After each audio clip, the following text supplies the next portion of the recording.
am ready! GMA Weather, serbisyong totoo ng GMA News. Matapos ang ilang buwang tagtuyot, nakaranas na ng pag-ulan ng ilang lugar sa Bohol. Ikinatuwa ito ng mga residente dahil naibsan daw nito kahit paano ang matinding init. Gayunman, hindi raw ito sapat para mapondohan ng tubig ang kanilang mga dam na gagamitin sa pagsasaka. Nagresulta naman sa pagbaha at pagkasira ng ilang bangka sa Dalampasigan ang magdamag na ulan sa Tacloban City. May katamtamang lakas ng ulan ding naranasan sa Valenzuela City kaninang hating gabi. Ayon sa Pag-asa, thunderstorm ang mga nararanasang pag-ulan sa bansa.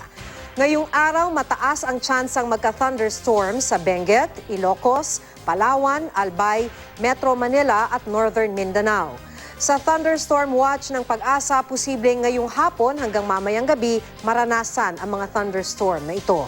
Sa datos naman ng Metro Weather, may mahina hanggang katamtamang ulang aasahan sa Northern at Central Luzon, Palawan at sa halos buong Mindanao bukas.